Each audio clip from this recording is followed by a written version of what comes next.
सो दोस्तों welcome in discover Rajasthan keep discover keep learn. Rajasthan का दोस्तों जो इतिहास अपने पढ़ रहे थे तो प्राचीन शिलालेख वगैरह हमने बहुत सारे पढ़ लिए थे। ठीक है, जैसे गोसुंडी का हो गया। तो इनको आपको क्या एक तो रिवाइज करते रहना है बार बार में, और इन सभी को मैं दोबारा भी आपको रिवीजन करवाऊंगा, ये कंप्लीट हो जाए। आज अपने इसमें सारे बाकी बचे हुए हैं वो सारे अभिलेख शिलालेख प्रशस्ति कर लेंगे, जिसमें चिरवे का, रणपुक, कीर्ति स्तंभ प्रशस्ति, राय सिंह आमेर, जगन्नाथ राय शिलालेख, सारी चीज़ें अपने करेंगे।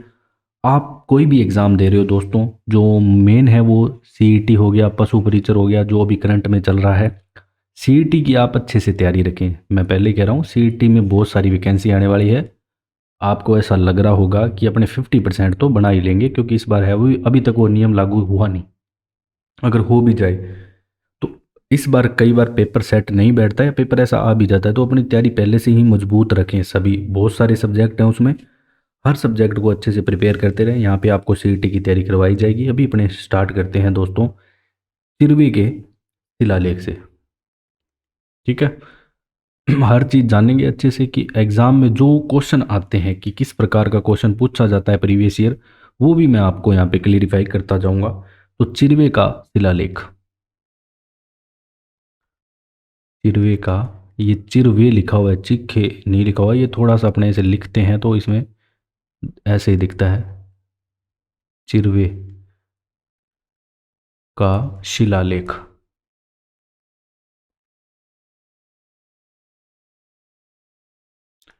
ठीक है, जब भी दोस्तों अपने चिरवे का शिलालेख पढ़ेंगे तो कोई भी अभिलेख पढ़े पहले उसका सन भी अपने को पता होना चाहिए। ठीक है, सारी चीज़ें अपने को उसके बारे में पता होनी चाहिए, किस समय का है, कहाँ पे स्थित है।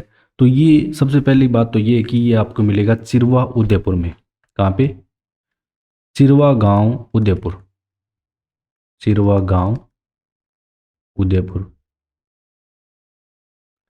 फिर दूसरी बात, अगर अपने इसके समय की बात करें दोस्तों, समय की बात करें तो 1273 ईस्वी समय है। अब जब भी आपसे विक्रम संवत पूछे तो जो भी आपका ईस्वी का अगर आपको पता है तो 57 प्लस कर दो। अगर आपको विक्रम संवत पर पता है, ईस्वी पूछा गया ऑप्शन में, तो आप 57 माइनस कर दो। ठीक है, तो 57 का यहाँ पे खेल है। तो विक्रम संवत की बात करें तो ये हो जाएगा 1330। अब संस्कृत में दोस्तों ये ये चिरवा के यहाँ पे क्या है कि मंदिर में मिला था। संस्कृत में 51 श्लोकों के इस शिलालेख से मेवाड़ की जो प्रारंभिक गुहिल वैश्य शासक है उनकी उपलब्धियों का वर्णन मिलता है। सीधा सा है, यही है कि यहाँ पे इसमें जो शिलालेख है इसमें कितने हैं, संस्कृत के 51 श्लोक हैं। और जानकारी क्या मिलती है, मेवाड़ के, मेवाड़ के प्रारंभिक, अगर अपने बात करें प्रारंभिक गुहिल वंशीय, गुहिल वंशीय जो शासक हैं,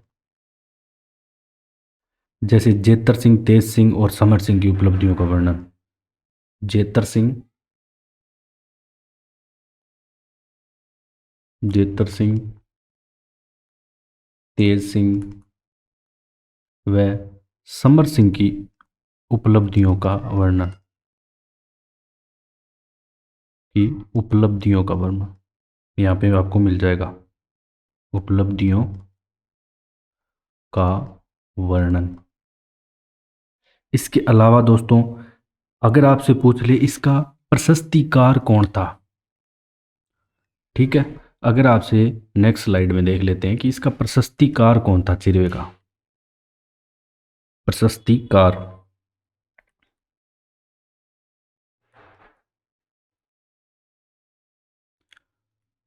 प्रशस्तिकार, तो इसका दोस्तों जो प्रशस्तिकार है वो यहाँ पे आ जाएगा रतन प्रभ सूरी, रतन प्रभ सूरी। और अगर आपसे पूछ ले इसका लेखक कौन था, तो ये सारे ज़्यादा इंपॉर्टेंट है यहाँ पे। लेखक अगर आपसे पूछ ले तो लेखक आ जाएगा पार्श्व चंद्र, पार्श्व चंद्र। इसके अलावा शिल्पी पूछ ले तो देलहन आ जाएगा, शिल्पी कौन आ जाएगा, देलहन। तो ये तीनों आपको याद रखने हैं तिरवे के बारे में।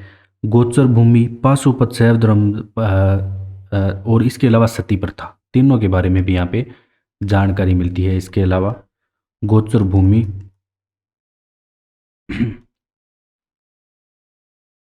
पाशुपत,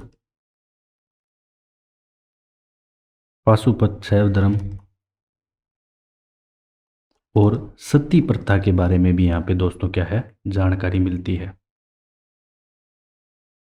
सती प्रथा। अब अपने नेक्स्ट पढ़ेंगे दोस्तों रणकपुर प्रशस्ति के बारे में। कौन सी? रणकपुर प्रशस्ति के बारे में। रणकपुर प्रशस्ति। अब दोस्तों इसकी जब भी अपने बात करेंगे तो ये मिलेगी कहाँ पे आपको? रणकपुर में है ना, एक चौमुखा जैन मंदिर आता है। चौमुखा जैन मंदिर डायरेक्ट भी आपसे एग्जाम में पूछा गया बहुत बार। चौमुखा जैन मंदिर कहाँ पे है? रणकपुर पाली में। ठीक है, चौमुखा जैन मंदिर यहाँ पे मिलेगी। मेवाड़ के शासक, मोस्ट इंपॉर्टेंट है, बहुत बार क्वेश्चन आ चुका है कि बप्पा से कुंभा की वंशावली आपको किस प्रशस्ति में मिलेगी? तो रणकपुर में। तो मेवाड़ के शासक, मेवाड़ के शासक बप्पा से कुंभा तक की वंशावली, कुंभा तक की यहाँ पे वंशावली आपको मिल जाएगी। तो ये मोस्ट इंपॉर्टेंट है, ध्यान रखना। कौन सी? बप्पा से लेके कुंभा तक की यहाँ पे जो वंशावली मिल रही है, ये पॉइंट इंपॉर्टेंट है, इसको नोट डाउन कर लेना अच्छे से, इसको इंपॉर्टेंट कर लेना। अब इस प्रशस्ति में बप्पा व काल भोज को अलग अलग व्यक्ति बताया गया है। अब इसमें क्या है कि जो बप्पा है, बप्पा व काल भोज को अलग अलग व्यक्ति बताया गया है, अलग अलग व्यक्ति बताया गया है।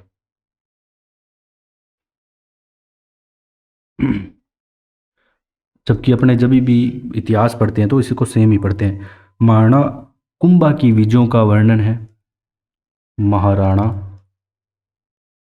कुंभा की विजयों का वर्णन, विजयों का वर्णन इसमें मिलता है। इसके अलावा मुद्रा के लिए नाणक शब्द का प्रयोग हुआ है, मोस्ट इंपॉर्टेंट है दोस्तों। मुद्रा के लिए नाणक शब्द का प्रयोग आपको किस प्रशस्ति में मिलेगा? रणकपुर प्रशस्ति में। मुद्रा के लिए अभी भी है ना, इस साइड में जो मुद्रा है उसको नाणा कहते हैं। मुद्रा के लिए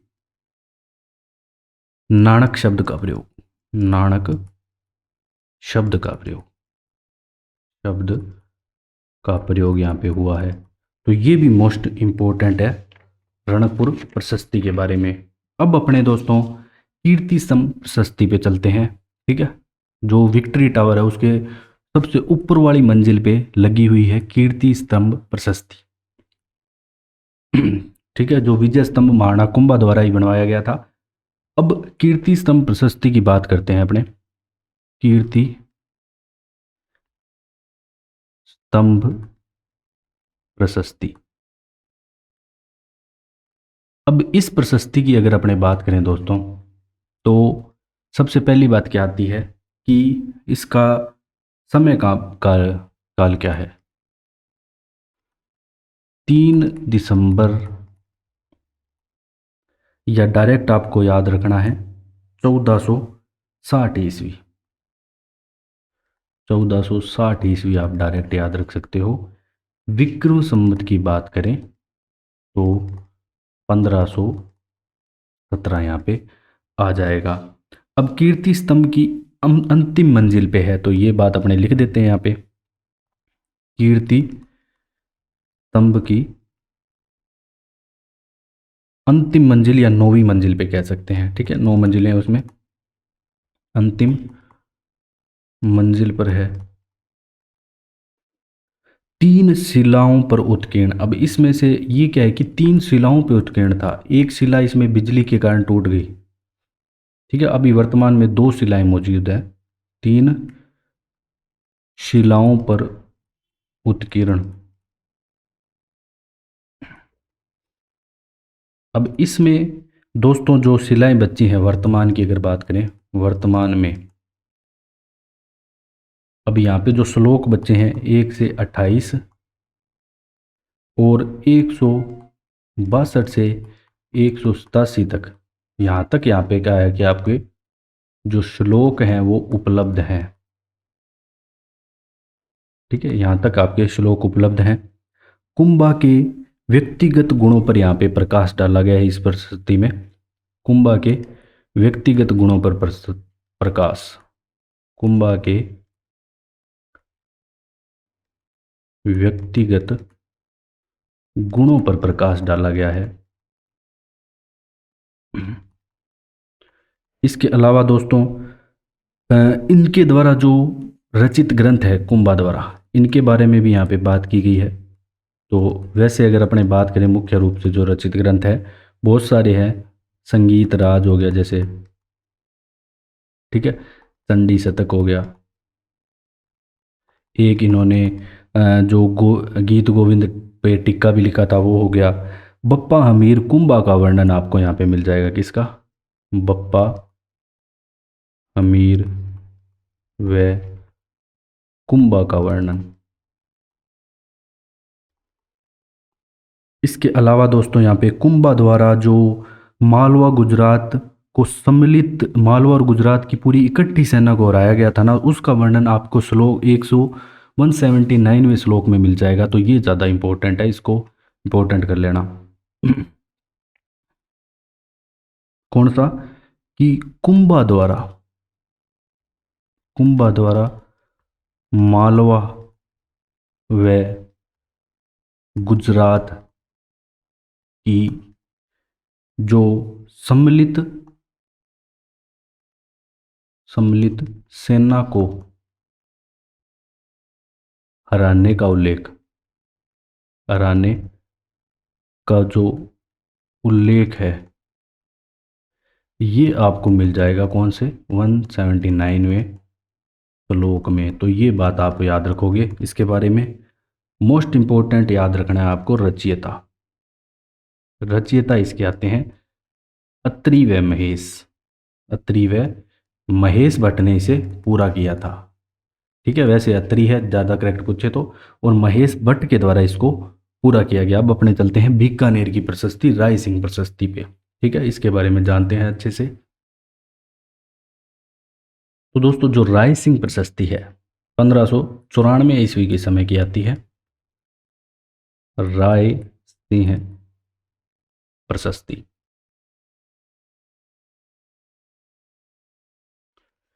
अब दो राय सिंह प्रशस्ति है, सबसे पहले तो इसका समय काल लिख लो 1594 ईस्वी।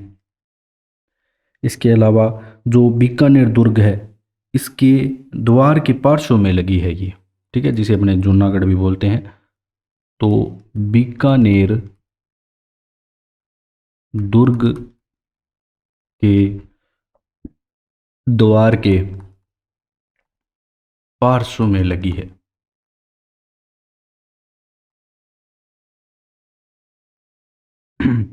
ठीक है, इसकी अगर अपने भाषा की बात करें तो अभी अपने सारी संस्कृत वाली पढ़ रहे हैं, तो सारी क्या है? संस्कृत भाषा में है,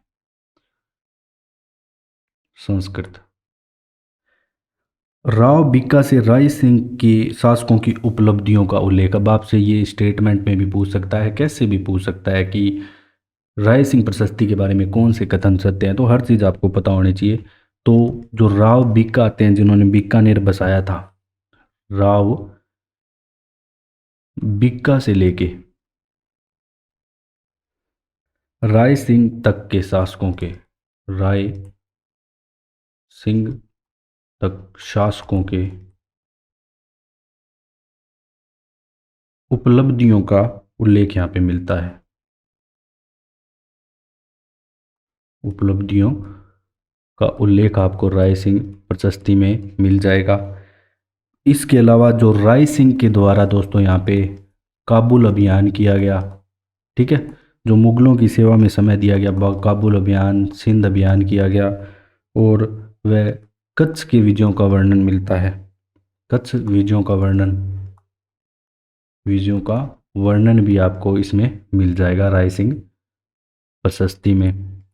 इसके अलावा राय सिंह की धार्मिक और सांस्कृतिक गतिविधियों का उल्लेख, राय सिंह की बात करें, ठीक है, अपने मेन राय सिंह की जो धार्मिक व सांस्कृतिक गतिविधियों का उल्लेख, सांस्कृतिक गतिविधियों का उल्लेख यहाँ पे मिल जाएगा। वन सेकेंड, सांस्कृतिक गतिविधियों का उल्लेख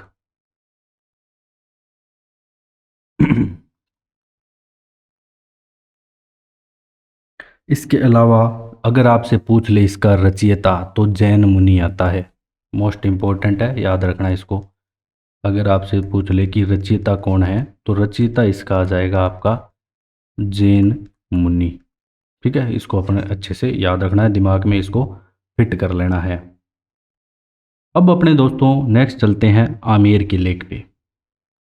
ठीक है, आमेर का लेख।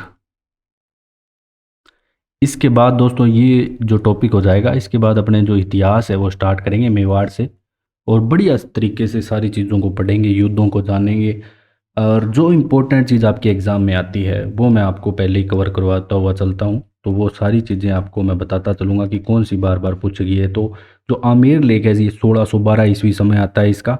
आमेर के जो कछवाहा वंश है इसके निर्माण में महत्वपूर्ण है, तो ये सभी को पता ही होगा, ये लिखने की जरूरत नहीं है। अब इस जो लेख है इसमें जो कछावा है, ये कछवाहा, ठीक है, जो ये वंश है कछवाहा, वन सेकेंड, कछवाहा वंश को क्या कहा गया है? रघुकुल तिलक कहा गया है। तो ये इंपॉर्टेंट है, रघुकुल तिलक कहा गया है। जो कछवाहा वंश के शासक हैं उनको, ठीक है, कछवाहा वंश के शासक कर लेना इसको, शासकों को,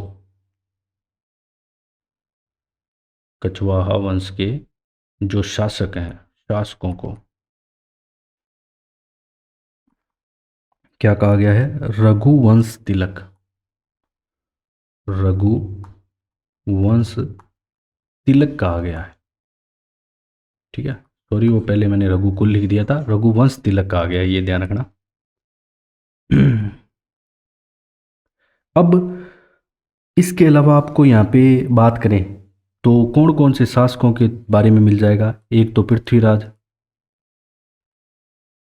पृथ्वीराज के अलावा दोस्तों बारमल, ठीक है, ये पहला शासक था जिसने, आमेर का पहला शासक आपसे पूछ ले जिसने मुगल अधीनता स्वीकार की थी, तो बारमल का नाम आता है। इसके बाद भगवंत दास, भगवंत दास, उसके बाद मान सिंह तक का यहाँ पे आपको सारी डिटेल मिल जाएगी। और इस लेख में मान सिंह को भगवंत दास का पुत्र बताया गया है। तो इस लेख में जो मान सिंह है मान सिंह को भगवंत दास का यहाँ पे क्या पुत्र बताया गया है।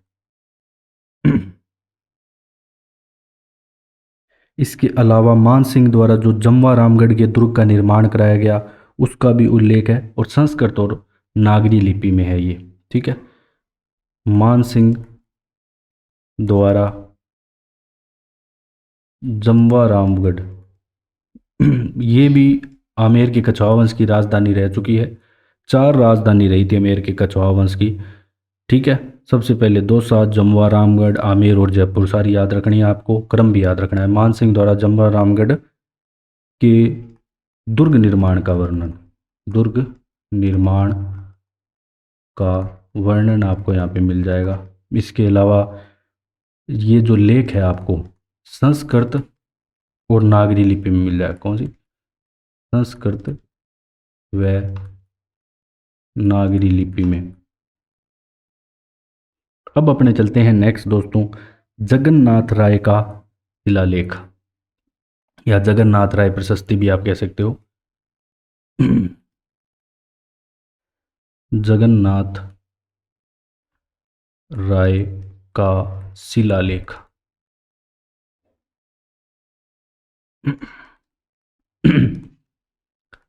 अब इस शिलालेख की अगर अपने बात करें दोस्तों, तो सबसे पहले इसका जो समय आता है वो 1652 ईस्वी आता है। और उदयपुर में ये कहाँ पे है? जगन्नाथ राय मंदिर है उदयपुर में। उदयपुर में आपको मिलेगा जगन्नाथ राय मंदिर। जगन्नाथ राय मंदिर में, ठीक है।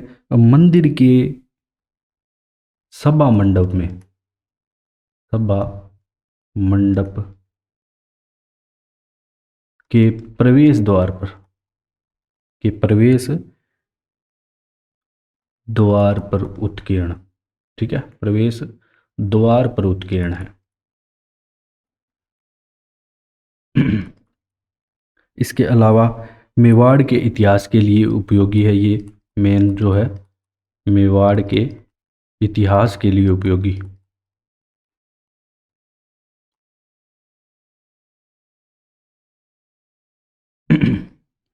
बप्पा से महाराणा जगत सिंह तक के शासकों की उपलब्धियां। अब ये इंपॉर्टेंट क्यों हो जाता है?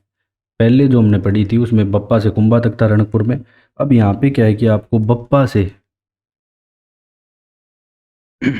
महाराणा जगत सिंह, महाराणा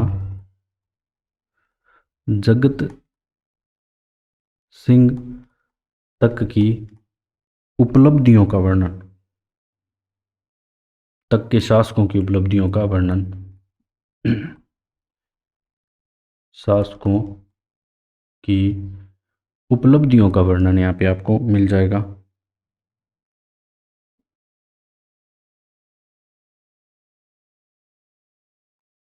तो ये इम्पोर्टेंट है, ठीक है। इसको आपको अच्छे से याद रखना ही रखना है इस लाइन को। इसके अलावा हल्दी घाटी युद्ध का वर्णन भी आपको इसमें मिल जाएगा। हल्दी घाटी युद्ध,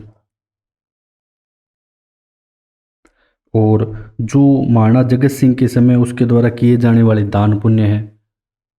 तो जगत सिंह के समय, जगत सिंह के समय किए जाने वाले किए जाने वाले जो दान पुण्य है, दान पुण्य का वर्णन भी आपको इसमें मिल जाएगा। रचयिता अगर पूछ ले आपसे, ये इम्पोर्टेंट है, अगर आपसे इसका रचयिता पूछ ले तो रचयिता आपके तेलंग ब्राह्मण तथा कृष्ण भट्ट, तेलंग ब्राह्मण तथा कृष्ण भट्ट आ जाता है यहाँ पे। तो ये ध्यान रखना, ठीक है, तेलंग ब्राह्मण तथा कृष्ण भट्ट आ जाता है। जगन्नाथ राय प्रशस्ति की बात करेंगे। इसके बाद अपने दोस्तों जो विश्व की सबसे बड़ी प्रशस्ति है राज प्रशस्ति, मोस्ट इंपॉर्टेंट है, इसके बारे में जानेंगे। तो राज प्रशस्ति, नेक्स्ट हेडिंग है आपकी राज प्रशस्ति।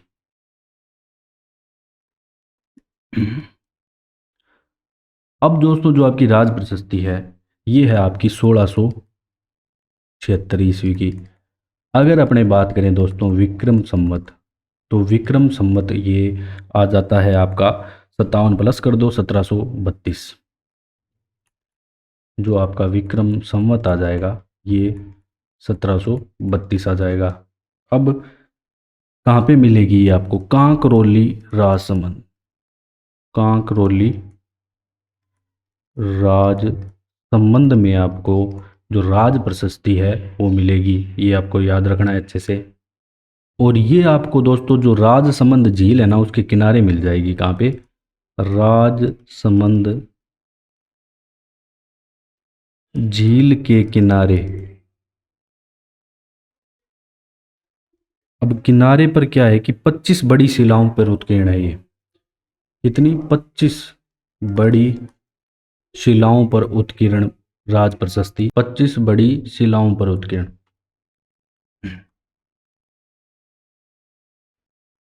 शिलाओं पर उत्कीर्ण। तो राज समुद्र बांध का नाम भी यहाँ पे आ सकता है, ध्यान रखना। राजसमुंद्र बांध, राजसमंद झील। राज प्रशस्ति महाकाव्य देश और विश्व का सबसे बड़ा शिलालेख है। जो आपका राज प्रशस्ति महाकाव्य है, महाकाव्य देश व विश्व का सबसे बड़ा शिलालेख, सबसे बड़ा शिलालेख है। सबसे बड़ा शिलालेख।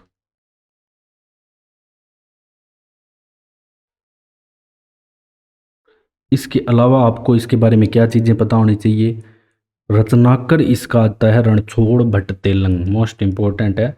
अगर आपसे इसका रचनाकर पूछ ले, रचनाकर, तो रणछोड़ भट्ट तेलंग का नाम आप याद रखोगे। रणछोड़ भट्ट तेलंग, ठीक है। इसका नाम आपको दिमाग में फिट कर लेना है अच्छे से। अब यहाँ पे क्या है कि ये सारी चीज़ें कैसे याद रहेगी? ज़्यादा से ज़्यादा दोस्तों अगर आप टेस्ट लगाओगे तो उससे आपको जो राजस्थान जी के है ज़्यादा मजबूत बनेगा। पहले जो तैयारी जिसने कर रखी है वो ज़्यादा से ज़्यादा यहाँ पे टेस्ट लगाता रहे, उससे आपकी तैयारी मजबूत होती रहेगी। सारे क्वेश्चन अच्छे डीपली करे। और जो पहली बार पढ़ रहा है तो उसको पहले एक बार पढ़ना है थ्योरी को, फिर क्वेश्चन करने हैं ज़्यादा से ज़्यादा। संस्कृत में इसमें अगर अपने बात करें तो संस्कृत में, संस्कृत में यहाँ पे 24 सर्गों में उत्कीर्ण, 24 सर्गों में उत्कीर्ण। अरे इसमें कितने श्लोक हैं? तो कुल 1106 श्लोक है इसमें, कुल 1106 श्लोक हैं इसमें, ठीक है। मोस्ट इंपॉर्टेंट है। और महाराणा राज सिंह की उपलब्धियों की जानकारी यहाँ पे मिलेगी राज प्रशस्ति में, तो ये तो आपको आराम से याद रह जाएगा, नाम से ही कनेक्ट हो रहा है। तो महाराणा राज सिंह की उपलब्धियों की जानकारी यहाँ पे आपको मिल जाएगी। उपलब्धियों की जानकारी, उपलब्धियों की जानकारी मिल जाएगी यहाँ से। इसके अलावा अगर अपने बात करें तो 17वीं शताब्दी के मेवाड़ के, तो ये मोस्ट इंपॉर्टेंट है, ये एग्जाम में आ चुका है। तो 17वीं शताब्दी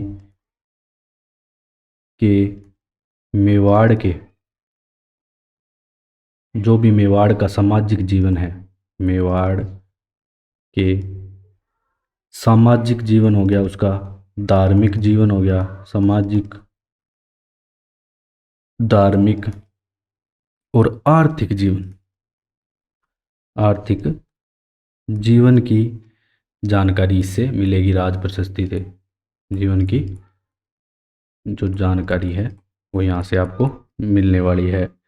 अब नेक्स्ट अगर अपने बात करें तो नेमिनाथ, एक आता है नेमिनाथ, आबू के मंदिर की प्रशस्ति है, ठीक है। अब और कुछ इंपॉर्टेंट है जो बचे हुए हैं वो अपने सारे कर लेते हैं। नेमिनाथ या आबू के मंदिर की प्रशस्ति, मंदिर की प्रशस्ति। अब इस प्रशस्ति में दोस्तों क्या चीज़ें हैं कि ये 1230 ईस्वी के समय की है। विक्रम संवत की बात करें तो 1287 हो जाएगा, ठीक है। और रचना की बात करें तो रचना क्यों इंपॉर्टेंट हो जाती है, इससे रिलेटेड एक क्वेश्चन आ चुका है। रचना सोमेश्वर करता है इसकी, सोमेश्वर देव, जिसे शुभ चंद्र भी कहा जाता है या शुभ चंद्र भी लिखा आ सकता है। ये ध्यान रखना, सोमेश्वर या शुभ चंद्र।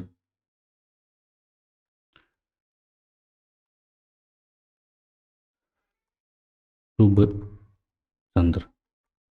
अब दोस्तों जो सुरथोत्सव है काव्य, इसका लेखक भी ये सोमेश्वर देव था। कौन सा काव्य? एक काव्य आता है ये आपके एग्ज़ाम में आ चुका है, इसलिए मैं यहाँ पे लिख रहा हूँ। एक काव्य आता है, सुर हो सब। इसका लेखक भी इससे सोमेश्वर देव ही है, नाम से क्लियर हो रहा है, तो नाम से आप आराम से इसको कनेक्ट कर सकते हो। अब अपने नेक्स्ट चलते हैं दोस्तों बड़वा यूप अभिलेख पे। कौन सा? बड़वा यूप अभिलेख। बड़वा यूप अभिलेख।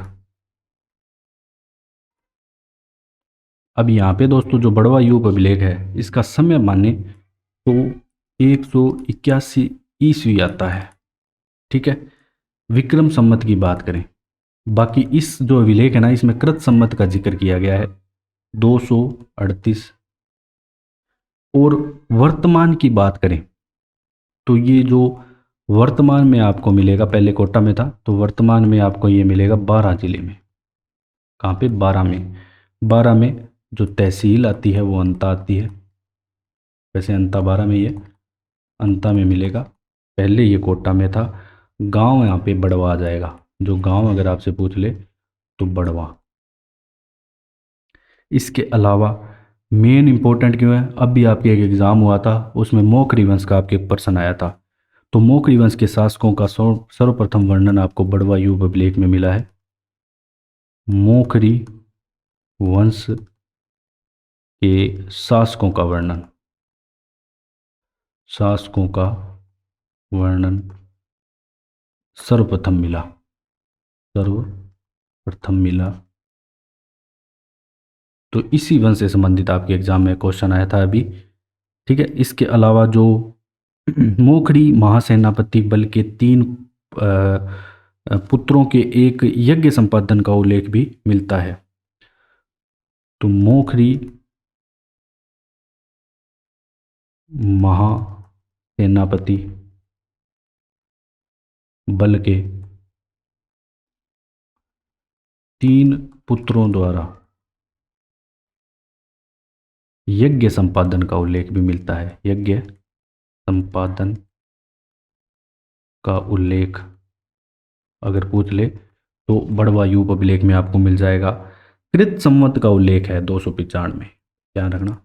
जो कृत संवत है वो है 295, 295। अब अपने नेक्स्ट चलते हैं दोस्तों बरनाला अभिलेख। इसमें डायरेक्ट आपको बस इतना ही पता होना चाहिए कि विष्णु भगवान की वंदना की गई है। इसमें लास्ट में विष्णु भगवान की वंदना की जानकारी है यहाँ पे। बरनाला अभिलेख, बरनाला अभिलेख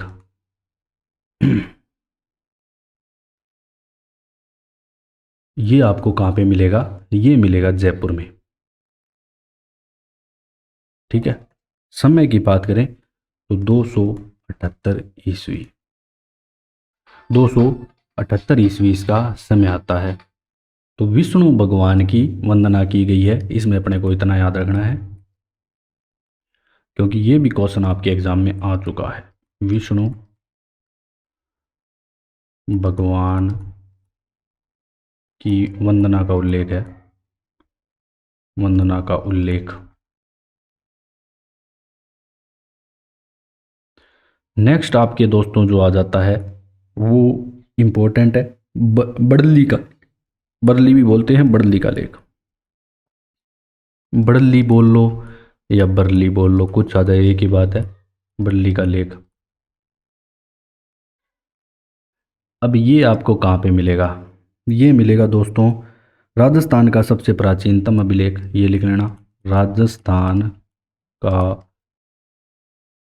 सबसे प्राचीनतम अभिलेख पूछ ले आपसे, प्राचीनतम अभिलेख। एक तो हमने सबसे बड़ा पढ़ा था विश्व का, ठीक है, ये सबसे प्राचीनतम है। ये है आपके 443 ईसा पूर्व का। ठीक है, ईसा पूर्व का है, पहले सारे अपने ईस्वी वाले पढ़ रहे थे। यहाँ पे ये आपको पहले अपने अजमेर पढ़ते थे, वर्तमान में ये आपको मिलेगा केकड़ी ज़िले में। ठीक है, केकड़ी, तो पहले दोनों लिख लेना, जो भी हो आंसर उसके अकॉर्डिंग आप करेक्ट करना, बाकी जिला वगैरह नहीं पूछेगा। राजस्थान का सबसे प्राचीनतम तहसील की बात करें तो तहसील इसमें आ जाती है आपके भिनाय। ठीक है, इतना याद रखना है बस। फिर अपने चलते हैं पुर का ताम्रपत्र। पुर का ताम्रपत्र। पुर का जो ताम्रपत्र है इसके बारे में जानकारी ले लेते हैं थोड़ी। अब एक दो रह गए बस आपके। 1535 ईस्वी इसका समय आता है। अब जो पुर का ताम्रपत्र है, बहादुर शाह ने जब चित्तौड़ पे आक्रमण किया था तो उस समय दोस्तों क्या है कि रानी आती है कर्मावती, उनके जोर का वर्णन इसमें मिलता है और उनके द्वारा है ना जो भूमि अनुदान किया गया था उस समय उसका भी जिक्र मिलता है। तो यहाँ पे क्या है कि इसमें बहादुर शाह जफर द्वारा जब चित्तौड़ पर आक्रमण हुआ तो रानी जो कर्मावती है, कर्मावती द्वारा जौहर का वर्णन मिल जाएगा। इसके अलावा जो रानी कर्मावती है इनके द्वारा जो भूमि अनुदान दिया गया जौहर करने से पहले तो उसका भी वर्णन यहाँ पे मिल जाएगा पुर के ताम्रपत्र में। ठीक है, इसलिए इंपॉर्टेंट हो जाता है। फिर अपने बात करेंगे चीकली ताम्रपत्र। ये भी बहुत बार आपके एग्जाम में आ चुका है, डायरेक्ट और कुछ नहीं पूछता, यही पूछता है कि चीकली ताम्रपत्र में क्या है, किसानों से वसूले जाने वाली जो लाग बाग है उसके बारे में वर्णन है। चीकली चीकली ताम्रपत्र चीकली ताम्रपत्र किसानों से वसूली जाने वाली वसूली जाने वाली लाग बाग का वर्णन, मतलब जो कर वगैरह वसूला जाता था उसका वर्णन है। तो दोस्तों इसी के साथ ही आपके जो जितने भी यहाँ पे अभिलेख शिलालेख ताम्रपत्र है सारे पूरे हो चुके हैं। अच्छे से रिवीजन करो क्लास को, ज़्यादा से ज़्यादा लोगों को शेयर ज़रूर करो। और अगर आपको हमारे द्वारा पढ़ाया गया कंटेंट अच्छा लग रहा है, आप उसे सेटिस्फाई हो तो ही उसको आगे शेयर करें अपने दोस्तों को। तो thanks for joining discover Rajasthan.